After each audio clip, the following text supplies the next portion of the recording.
श्री सुनील भाई ओझा जी, हमारे अमरपाल मौर्य जी प्रदेश के महामंत्री, सुब्रत पाठक जी जो काशी क्षेत्र के प्रभारी भी हैं और महामंत्री भी हैं, महेश चंद्र शर्मा जी जो हमारे अध्यक्ष हैं, और हमारे सांसदगण वीरेंद्र जी, हमारे दिनेश जी निरुआ जी, हमारे दयाशंकर जी, बाकी मंत्रीगण, हमारे सभी विधायकगण और हमारे प्रदेश के सभी पदाधिकारीगण, मेरा यह सौभाग्य है कि मुझे आज काशी विश्वनाथ में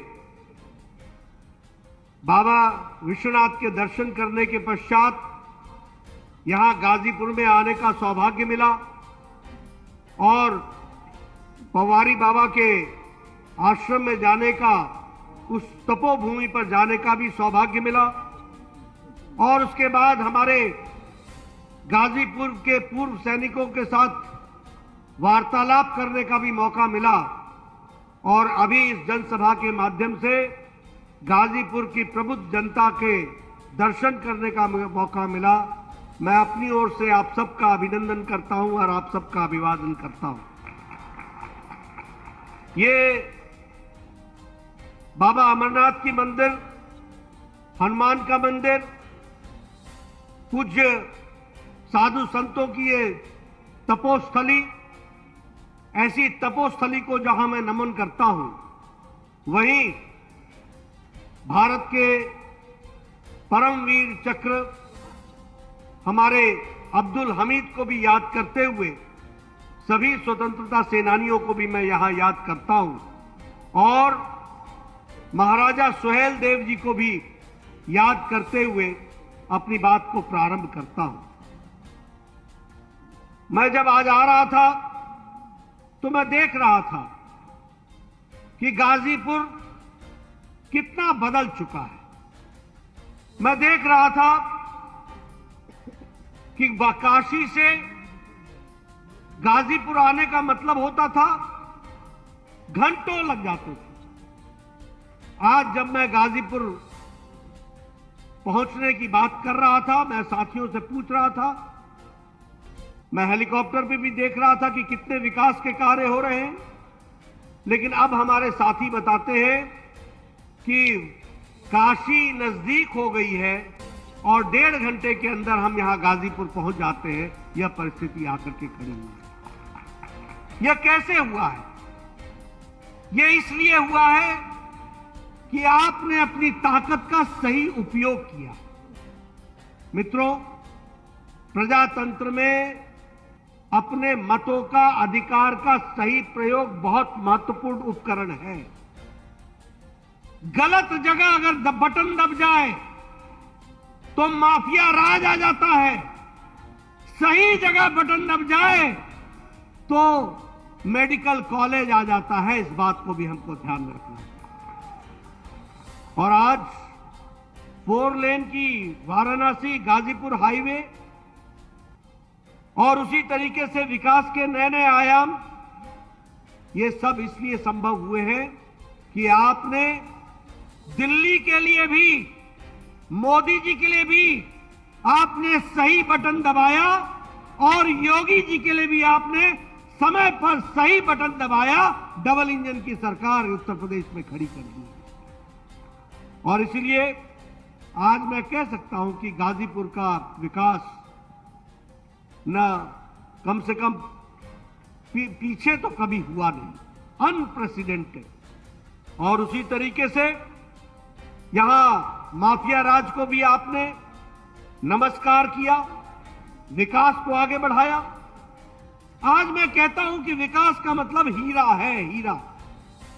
हमसे लोग पूछते हैं हीरा क्या है, तो मैं सबको बोलता हूं हीरा मतलब एच मतलब हाईवेज, आई मतलब इंटरनेट, आर मतलब रेलवेज, और ए मतलब एयरवेज। और इसके आगे और जोड़ लीजिए कि अब आपका वाटरवेज भी हो गया है और आपका गंगा विलास भी चल पड़ा है। यह विकास की नई कहानी कहता है।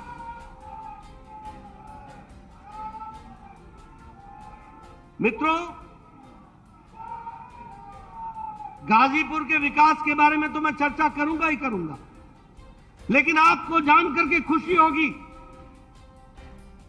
कि जिस ब्रिटेन ने हमको 200 साल तक राज किया, जिस ब्रिटानिया ने हमको 200 साल हम पर राज किया, इस आर्थिक मंदी में जब दुनिया गुजर रही है, जब अमेरिका और चाइना की अर्थव्यवस्थाएं लड़खड़ाती दिखती हैं, तो भारत ब्रिटानिया को पछाड़ करके दुनिया में 5वीं नंबर की अर्थव्यवस्था बन रहा है। यह भी हमको ध्यान में रखना है।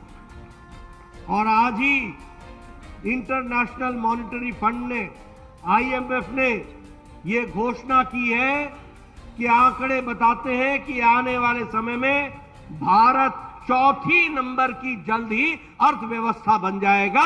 यह भारत की बदलती तस्वीर है। आप लोगों के हाथ में मोबाइल होगा।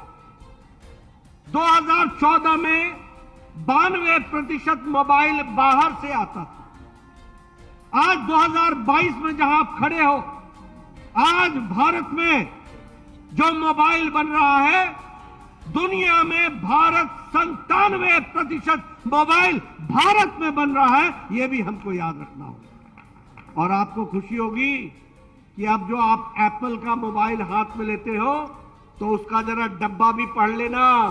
उस पे लिखा हुआ है मेड इन इंडिया, यानी अब एप्पल का मोबाइल भी इंडिया में बन रहा है। इस्पात में हम दूसरे नंबर के मैन्युफैक्चरर हो गए, दूसरे नंबर के। दवाइयों में हम दुनिया को सबसे सस्ती और सबसे इफेक्टिव दवाई दे रहा है। तो भारत दुनिया की डिस्पेंसरी बन गया है, दवाई में आगे चला गया है। वो भी हमको याद रखना होगा। केमिकल में भारत आज सबसे आगे खड़ा होने जा रहा है। आप लोग सुनते होंगे बचपन में, ये जापान की गाड़ी है, ये जापानीज गाड़ी है, ये टोयोटा है, ये डैटसन है।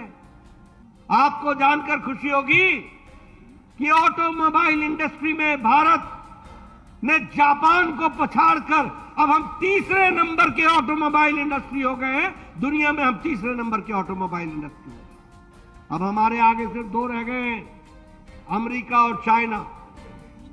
हम तीव्र गति से आगे बढ़ रहे हैं। यह भारत की आर्थिक स्थिति आकर के खड़ी हुई है।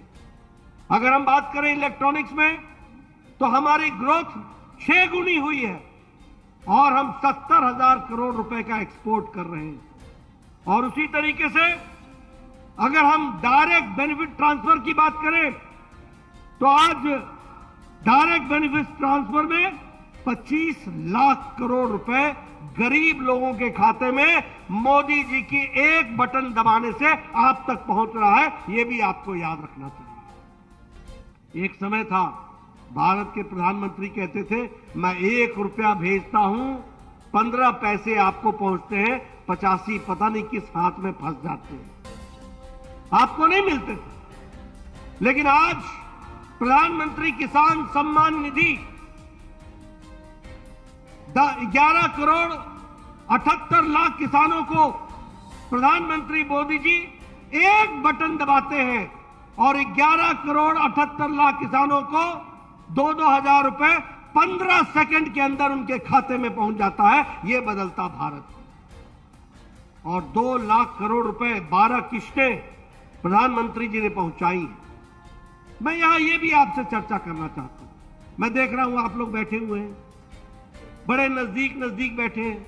मैं बार बार बोलता हूं, लोग किसी के भी चेहरे पर मास्क नहीं है, किसी के भी चेहरे पर मास्क नहीं है और नजदीक नजदीक बैठे हैं। कैसे बैठे हैं आप?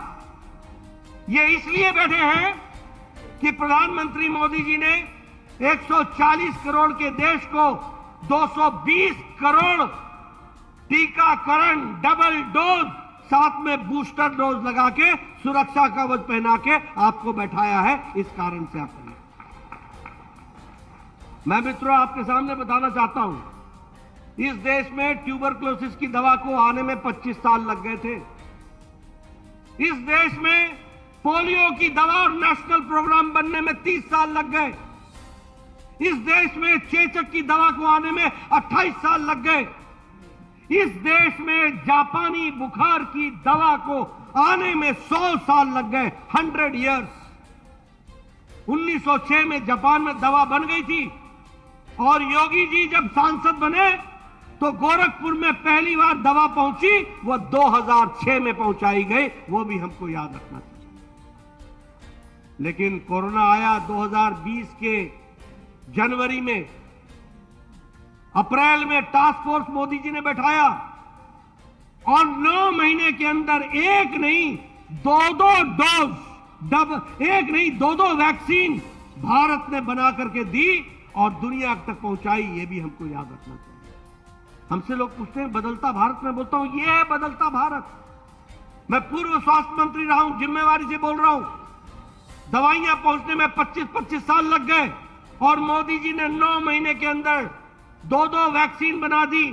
और आपको जानकर खुशी होगी कि अमेरिका में वैक्सीनेशन 76% हुआ है, यूरोप में वैक्सीनेशन 64% हुआ है, भारत में वैक्सीनेशन टीकाकरण 100% हो गया है, 100% हो गया है। यह भी हमको याद रखना। यानी वर्ल्ड्स लार्जेस्ट, दुनिया का सबसे बड़ा vaccination programme and world's fastest, दुनिया का सबसे तीव्र गति से होने वाला वैक्सीनेशन प्रोग्राम है तो वो भारत में है। यह भी हमको याद रखना चाहिए। आज वैक्सीन हमने 100 देशों को पहुंचा दी है। मोदी जी ने 50 देशों को वैक्सीन टीका मुफ्त पहुंचाया है। यानी भारत अब लेने वाला भारत नहीं है, अब भारत देने वाला भारत हो गया है। यह भी हमको याद रखना चाहिए।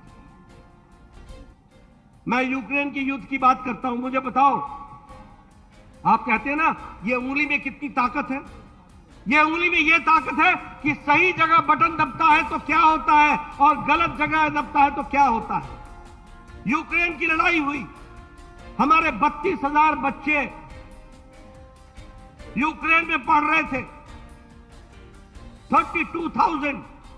आप बताइए, अमेरिका ने अपने बच्चों को लाने का प्रयास किया, यूरोप ने प्रयास किया, ऑस्ट्रेलिया ने प्रयास किया, बांग्लादेश ने प्रयास किया, श्रीलंका ने प्रयास किया, पाकिस्तान ने प्रयास किया, किस देश ने प्रयास किया। लेकिन हम गौरव के साथ कह सकते हैं कि प्रधानमंत्री मोदी जी ने एक समय में पुतिन से बातचीत की, एक समय में ज़ेलेंस्की से बातचीत की, युद्ध को रुकवाया, अपने 4 केंद्रीय मंत्री भेजे और 32,000 बच्चे भारत का तिरंगा लेकर के साफ वापस आ गए। ये हमारी परिस्थितियां हैं।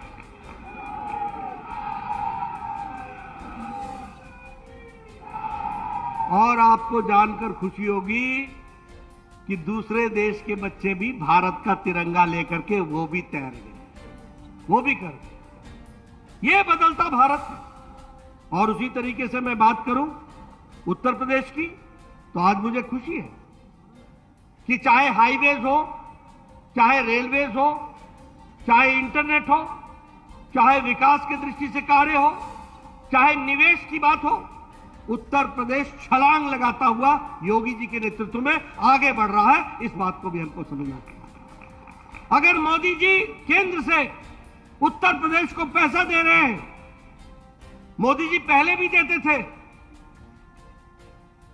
अखिलेश के जमाने में भी हम पैसा देते थे, मैं ही स्वास्थ्य मंत्री था, ऊपर से हम पैसा डालते थे, नीचे कटोरे में छेद था, कहीं और जाता था पैसा, कहीं और निकल जाता था, धरती पर नहीं लगता था।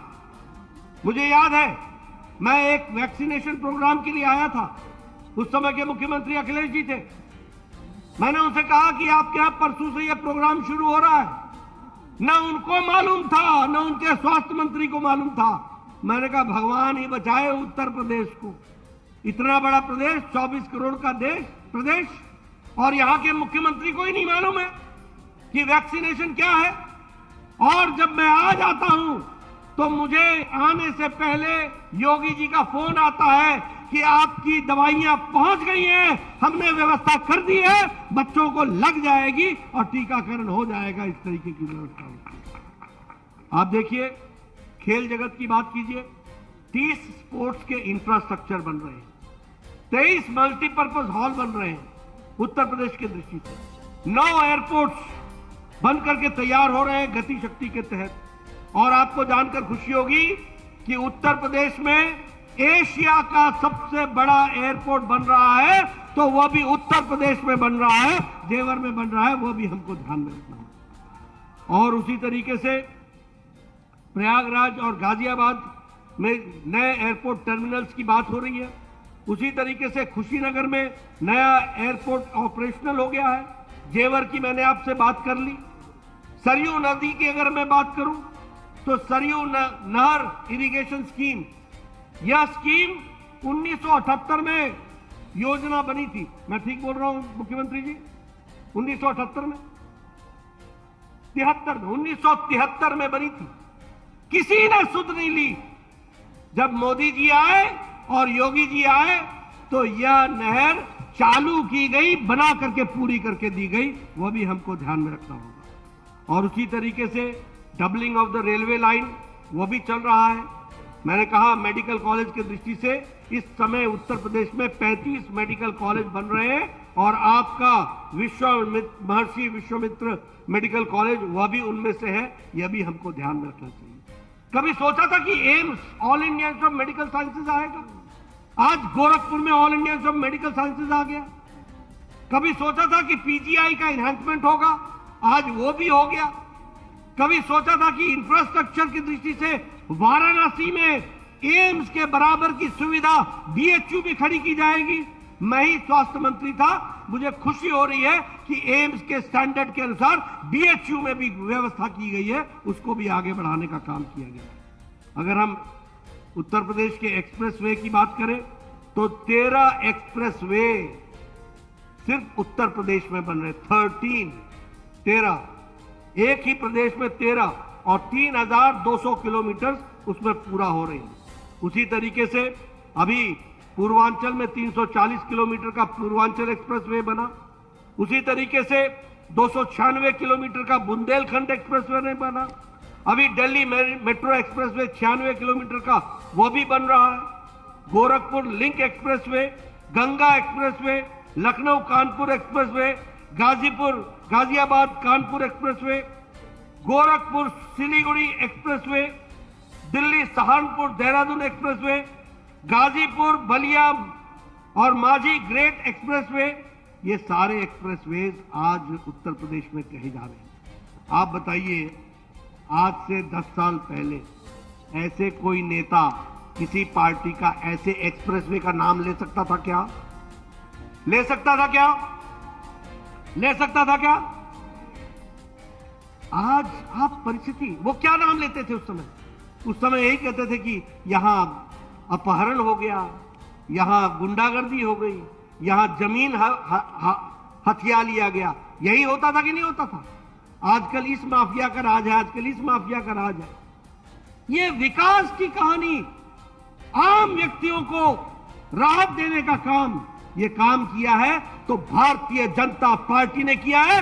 मोदी जी के नेतृत्व ने नई राजनीति को जन्म दिया है और योगी जी ने अक्षरशः उसको धरती पर लागू करने का काम किया है। इस बात को हमको समझना है। ये देश की परिस्थिति आकर के खड़ी है। मैं बहुत सी बातें आपके साथ चर्चा कर सकता हूं जहां तक विकास की कहानी है, लेकिन हां, मैं एक बात आपको जरूर कहना चाहूंगा। आज यहां हमारे लोग गांव से आकर के बैठे हैं। आज गांव की तस्वीर भी बदली है। गरीब, गांव, वंचित, पीड़ित, शोषित, दलित, इनकी अगर किसी ने चिंता की है तो वह चिंता प्रधानमंत्री गरीब कल्याण अन्न योजना ने की है।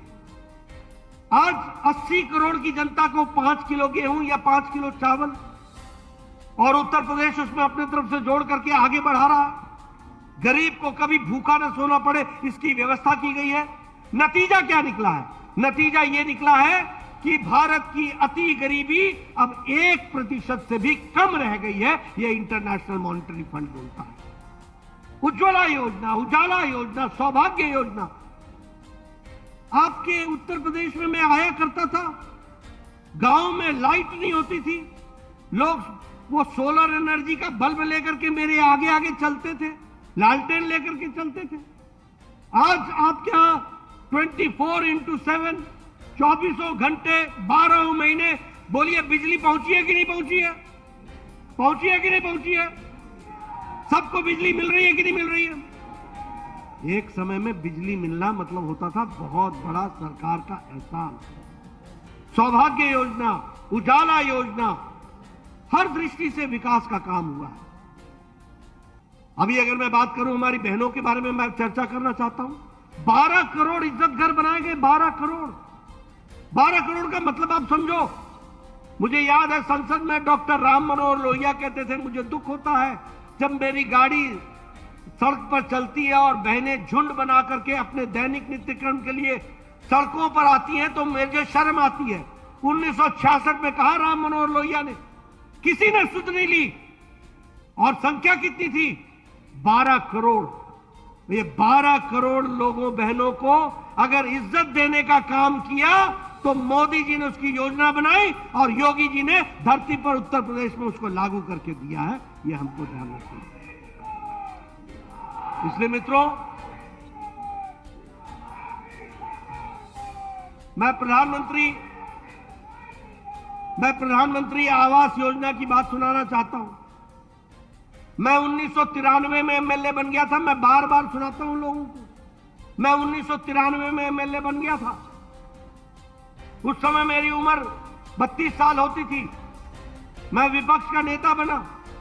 मेरा बीडीओ मेरे पास आता था, बोलता था, बीडीओ मतलब ब्लॉक डेवलपमेंट ऑफिसर, बीडीओ। वो आके बोलता था, नड्डा साहब आपको खुशखबरी सुनानी है। मैं बोलता था, सुनाओ। बोलता था, आपको 2 पंचायतों में इंदिरा आवास योजना में एक घर मिला है, बताइए इसको किसको देना है। मैंने कहा, तू ही रख ले इसको भैया, 100 बीमार 1 अनार, क्या करूंगा मैं। आज मुझे खुशी होती है कि मोदी जी ने निर्णय लिया, आज 3 करोड़ 60 लाख प्रधानमंत्री आवास योजना में घर बनकर के तैयार हो रहे हैं। ये परिस्थिति आकर के शुरू हुई। मेरे पास अभी उत्तर प्रदेश के आंकड़े नहीं है, लेकिन मैं कहना चाहूंगा जब मैं एमएलए था तो 45 लाख घर उत्तर प्रदेश में बने हैं। यह है बदलता उत्तर प्रदेश, यह है बदलता भारत।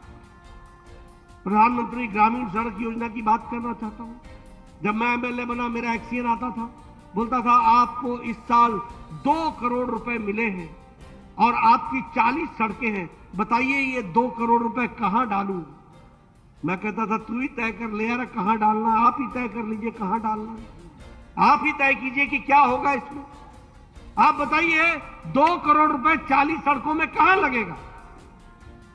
और प्रधानमंत्री अटल जी ने प्रधानमंत्री ग्रामीण सड़क योजना शुरू की, जिसको यूपीए की सरकार ने फिर रोकने का प्रयास किया, मोदी जी ने फिर से चालू किया। आज लाखों गांव ऑल वेदर रोड से प्रधानमंत्री ग्रामीण सड़क योजना में जुड़ गए। एक एक सड़क पर 5-5 करोड़ रुपए मिलने का काम है। अभी योगी जी हर एक लोगों को विकास की दृष्टि से हर विधानसभा में 3-3 करोड़ 4-4 करोड़ विकास के लिए दे रहे हैं।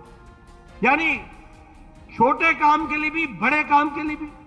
यह रिस्पॉन्सिबल सरकार है, ये रिस्पॉन्सिव सरकार है, ये प्रोएक्टिव सरकार है। यह बात हमको समझने की जरूरत है। इसलिए मित्रों, मैं आपका ज्यादा समय नहीं लूंगा, लेकिन मैं आपसे निवेदन करना चाहता हूं कि सही और गलत का अंतर हमारी जनता को समझाना होगा। उनको बताना होगा कि गांव की चिंता किसने की, गरीब की चिंता किसने की, किसान की चिंता किसने की। प्रधानमंत्री किसान सम्मान निधि में 2 लाख रुपए, 2 लाख करोड़ रुपए हमारे 12 किश्तों में किसानों को पहुंचाया गया है। 11 करोड़ 78 लाख किसानों के खाते में डाला गया। कभी सोचा था किस तरीके से। मैं आयुष्मान की भारत की बात करूं, और उसमें आपकी अपनी भी स्कीम कोई जुड़ी गई है आयुष्मान भारत के साथ। जन आरोग्य योजना योगी जी ने भी जोड़ी है। मैं आपको इसकी भी कहानी सुनाना चाहता हूं, आपके ध्यान में आना चाहिए। आप बताइए, आज मोदी जी के नेतृत्व में और योगी जी के द्वारा उत्तर प्रदेश में 5 लाख रुपए का 50 करोड़ की जनता को आयुष्मान भारत के तहत हर साल गंभीर बीमारियों से लड़ने के लिए 5 लाख रुपए का हेल्थ कवर दिया जा रहा है। और जो उसमें बच गए हैं उसको योगी जी जन आरोग्य योजना के तहत उसको भी जोड़ रहे हैं। गरीब आदमी कौन है ये लोग? रेडी वाला, फेड़ी वाला, रिक्शा वाला, ठेला वाला, स्कूटर वाला, ऑटो रिक्शा वाला, बस का ड्राइवर, बस का क्लीनर, कूड़ेदान से प्लास्टिक इकट्ठा करने वाला, बाल काटने वाला हमारा भाई, हमारा मैकेनिक, ऐसे गरीब लोगों को 5 लाख रुपए का सालाना हेल्थ कवर देने का काम किया है। इसलिए मित्रों, आज बदलता भारत इस माध्यम से इसको जनता तक पहुंचाना है, उनको बताना है, उनकी ताकत को बताना है और उनके द्वारा किए गए कार्यों को बताना है। लेकिन आप देखिए, अब आपकी तरफ से यहां एक गलती हुई है। आपने यहां से जो सांसद चुना उसका कोई सारोकार है इन चीजों से? कोई सारोकार है? एक ही काम पकड़ा है, भैया को जेल से बाहर निकालना। एक ही काम। यह काम होना चाहिए क्या? होना चाहिए क्या? ऐसे लोग, आप बताइए, ये दरिंदगी करते थे कि नहीं करते थे? ये माफिया राज था कि नहीं था? आज उत्तर प्रदेश में शांति आ गई कि नहीं आ गई? ये शांति रखनी है कि नहीं रखनी है? रखनी है कि नहीं रखनी है? मैं पीछे से सुनना चाहता हूं, शांति रखनी है कि नहीं रखनी है? ऐसे लोगों को घर बैठाना है कि नहीं बैठाना है? ये सब कुछ करना है तो गाजीपुर में भी कमल खिलाना है, कमल खिलाना है, कमल खिलाना है। बोलिए, खिलाएंगे ना? खिलाएंगे ना? खिलाएंगे ना? आपको पानी की व्यवस्था सिंचाई के लिए चाहिए ना? आपको बिजली चाहिए ना? आपको मेडिकल कॉलेज चाहिए ना? आपको हाईवे चाहिए? आपको एयरपोर्ट चाहिए? आपको विकास चाहिए? आपको माफिया राज से छुट्टी होनी चाहिए हमेशा के लिए? ये सब होना चाहिए तो गाजीपुर में भी कमल खिलना चाहिए, कमल खिलना चाहिए, कमल खिलना चाहिए। बहुत बहुत धन्यवाद।